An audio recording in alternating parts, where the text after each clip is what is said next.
ഇസ്ലാം clarity ഉള്ള മതമാണ്. ലോകത്ത് എത്ര കാലം മനുഷ്യർ ജീവിക്കുന്നു അത്രയും കാലം മനുഷ്യരെ ഗൈഡ് ചെയ്യാനുള്ള സൂപ്പർ പവർ ഉള്ള ഗ്രന്ഥമാണ്, പ്രമാണമാണ് ഇസ്ലാം. അതുകൊണ്ടാണ് ഇസ്ലാം ദി ഫാസ്റ്റസ്റ്റ് ഗ്രോയിങ് റിലിജിയൻ. ലോകത്ത് ഏറ്റവും അധികം അതിശീഘ്രം പടർന്നു പന്തലിക്കുന്ന മതമായി ഇസ്ലാം മാറുന്നത് എന്തുകൊണ്ടാണ്?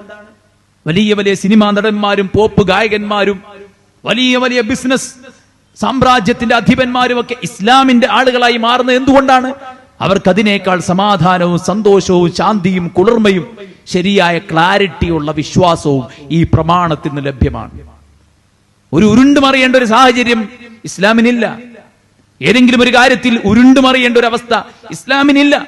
ഇസ്ലാമിനെ സംരക്ഷിക്കാൻ വേണ്ടി ആരെങ്കിലും എന്തെങ്കിലും മറച്ചു പിടിക്കേണ്ട ആവശ്യവുമില്ല. ഞങ്ങളത് പറഞ്ഞാൽ റസൂലുള്ളാഹിയെ കുറിച്ച് ആളുകൾ എന്ത് വിചാരിക്കും, ഇസ്ലാമിനെ കുറിച്ച് എന്ത് വിചാരിക്കും, അങ്ങനെ ആരും വിചാരിക്കണ്ട.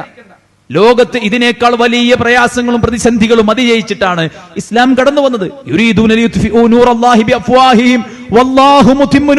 ഒരാൾക്കും ഇതിനെ ഊതിക്കെടുത്താൻ സാധ്യമല്ല. ആയുധം കൊണ്ടോ ഭീഷണി കൊണ്ടോ ഏതെങ്കിലും തരത്തിലുള്ള തടസ്സങ്ങൾ കൊണ്ടോ ഇസ്ലാമോഫോബിയ ലോകം ഒന്നടങ്കം പ്രചരിപ്പിച്ചുകൊണ്ടോ ഈ ഇസ്ലാമിന്റെ കുത്തൊഴുക്കിനെ തടയാൻ സാധ്യമല്ല. കാരണം ഇത് ക്ലാരിറ്റി ഉള്ള ഗ്രന്ഥമാണ്.